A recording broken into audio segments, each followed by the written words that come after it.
বাড়িতে দেখো পিঠে পুলি হচ্ছে, আমার বাড়িতে কি পিঠে পুলি হবে না? তার জন্য দেখো নারকেল কুড়িয়ে নিয়েছে।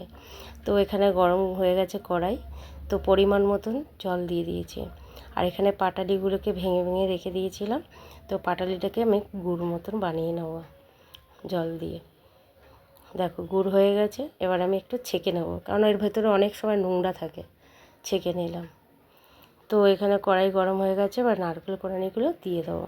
নারকেল কোড়াগুলো দিয়ে দিয়েছি, দিয়ে একটু ভালো করে নাড়াচাড়া করে নিয়েছি। তারপর দেখো দুটো এলাচ আমি ফাটিয়ে দিয়েছি, যাতে গন্ধটা খুব সুন্দর আসে তার জন্য। তো নারকেলটা আমার একটু ভাজা ভাজা হয়ে গেছে, এবার আমি গুড়গুলো দিয়ে দেবো, দিয়ে আমি পুরটাকে বানিয়ে নেব। তো সব বাচ্চারাই তো পিঠে পুলি খেতে ইচ্ছে করে না, তার জন্য ওদের জন্যই বানানো, যে পিঠে পুলি বানাবো। তো হয়ে গেছে, এবার নামিয়ে নেব। তো এখানে পরিমাণ মতন জল দিয়ে দিয়েছি কড়াইতে, আর লবণ দিয়ে দিয়েছি, দিয়ে চালের গুঁড়িটাকে মানে মাখিয়ে নেব কড়াইতে করে। গরম কড়াইতে যদি মাখিয়ে নিই তাহলে ভালোই হবে পিঠেটা বানাতে, তাহলে ফেটে যাবে না। আর অনেক সময় গরম জল করেও মাখা যায়, কিন্তু আমি একটু কড়াইতে করে নিলাম, তার জন্য দেখো হয়ে গেছে। এবার নামিয়ে নেব, নামিয়ে হালকা হাতে করে মাখতে হবে, কারণ অনেকটা গরম। আস্তে আস্তে করে মেখে নেব সবটাই, ভালো করে কিন্তু এটা মাখতে হবে অনেকটা টাইম নিয়ে। তো আমার মাখানো হয়ে গেছে, বা কিছুক্ষণের জন্য ঢাকা দিয়ে রেখেছিলাম। তো এবার আমি ঢাকনাটা খুলে এবারে পুলি পিঠেগুলো বানিয়ে নেব। দেখো এইভাবে কিন্তু হাতের সাহায্যে তো খোল বানিয়ে নিয়েছে, ওর মধ্যে পুর দিয়ে এবারে মুড়ে নেব। হচ্ছে তো পিঠে বন্ধুরা, দেখো হয়ে গেছে। এবারে এইভাবে সব পিঠে আমি বানিয়ে নেব। কেমন হচ্ছে একটু কমেন্টে জানাবে।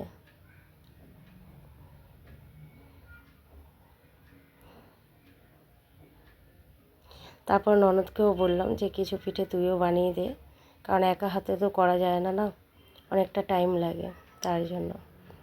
দেখো আমার পিঠে পুলিগুলো সব বানানো হয়ে গেছে। এবার আমার একটা ছিদ্র গামলা ছিল, ওই গামলার মধ্যে করে সব সাজিয়ে নেব। সাজিয়ে নিয়ে আমি ভাপে বসাবো। আগে থেকে কিন্তু জলটা আমার ফুটে গেছে। তো এবার আমি পিঠে পুলিগুলো সাজানো হয়ে গেছে। এবার ঢাকনা দিয়ে এবার গরম জলের মধ্যে আমি বসিয়ে দেবো। 15 মিনিট আমার হয়ে গেছে, এবার আমি নামিয়ে নেব। দেখো পিঠেগুলো সেদ্ধ হয়ে গেছে ভালো মতন, এবার আমি নামিয়ে নেব। আর এখানে দেখো দুধ পুলি বানাবো বলে তাই ছোট ছোট করে পুলি পিঠে করে নিয়েছি। তো এখানে কড়াইতে দুধ গরম হয়ে গেছে, এবার দুটো এলাচ আমি ফাটিয়ে দিয়ে দেবো, যাতে গন্ধটা খুব সুন্দর আসে। আর দুটো আমি আমুল দুধের প্যাকেট নিয়ে এসেছিলাম, সেটা দিয়ে দেবো।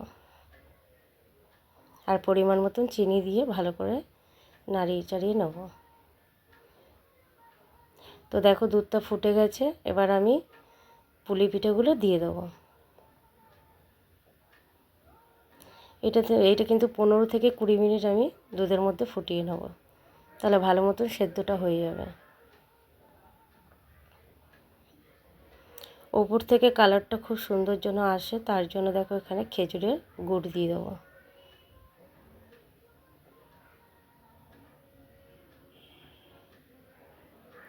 দেখো ভালো মতন সেদ্ধ হয়ে গেছে, এবার আমি নামিয়ে নেব।